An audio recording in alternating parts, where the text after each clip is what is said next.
আসসালামু আলাইকুম। প্রিয় শিক্ষার্থীরা, তোমাদের শিক্ষা প্রতিষ্ঠান খুলেছে, যদিও এখনই স্কুলে যাচ্ছেন অনেক শিক্ষার্থী। তো এই বিষয় নিয়ে বাংলা নিউজ 24-এ একটি নিউজ প্রকাশিত হয়েছে, সেটি এখন আমি তোমাদের সাথে শেয়ার করব। দেখো, তারা বলছে শিক্ষা প্রতিষ্ঠান খুললেও আসছে না শিক্ষার্থী।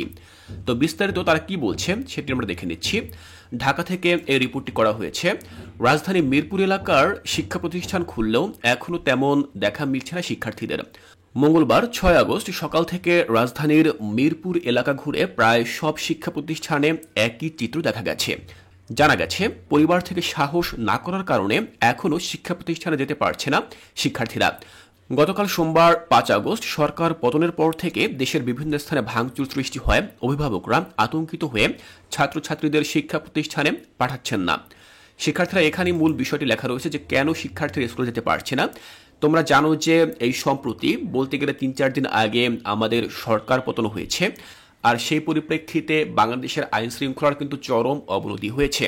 বর্তমানে বাংলাদেশে কিন্তু প্রচণ্ড পরিমাণে বিশৃঙ্খলা সৃষ্টি হচ্ছে, আর এজন্য শিক্ষার্থীরা যে স্কুলে যাবে তারা কিন্তু সেই নিরাপত্তা বোধ করছে না। ফলে অনেক পরিবার থেকে শিক্ষার্থীদের কিন্তু স্কুলে যে পাঠাবে সেই সাহস তারা পাচ্ছে না, না জানি কোনো সমস্যা সৃষ্টি হয়।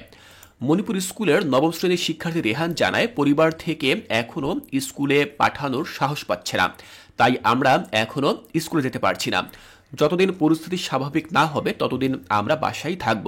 দেখো, তারা কিন্তু বলছে যে পরিস্থিতি যতদিন স্বাভাবিক না হচ্ছে, অর্থাৎ যতদিন আইন শৃঙ্খলা পরিস্থিতি স্বাভাবিক না হচ্ছে ততদিন কিন্তু তারা স্কুলে যেতে পারছে না। এর আগে বেশ কয়েকদিন ধরে চলা শিক্ষার্থীদের আন্দোলনের এক দফা দাবির মুখে সোমবার পদত্যাগ করেন শেখ হাসিনা। এনডিটিভি জানায়, সংঘাত ঠেকাতে না পারায় তাকে পদত্যাগ করার জন্য 45 মিনিট সময় দেয় বাংলাদেশ সেনাবাহিনী।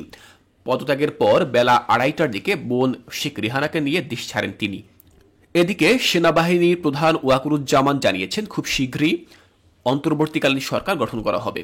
তার শিক্ষার্থীরা, তোমরা দেখলে মূলত সমস্যাটি ঠিক কোথায়। যদিও শিক্ষা প্রতিষ্ঠান খুলেছে, কিন্তু দেশের আইন শৃঙ্খলা বাহিনীর যে চরম অবনতি এখন দেখা যাচ্ছে, এই জন্য কিন্তু অনেক অভিভাবক তারা সাহস পাচ্ছেন না যে কিভাবে এই পরিস্থিতিতে কিভাবে তাদের সন্তানকে স্কুলে পাঠাবে।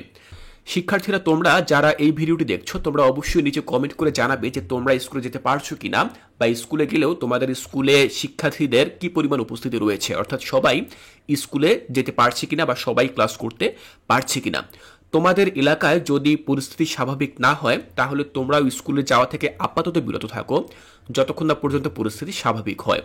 তোমরা অবশ্যই চলমান এই সংকটে নিজেদের খেয়াল রাখবে, নিজেদের পরিবারের খেয়াল রাখবে, অবশ্যই ভালো থাকার চেষ্টা করবে, অবশ্যই নিরাপদে থাকার চেষ্টা করবে। তোমাদের জন্য অনেক অনেক শুভকামনা।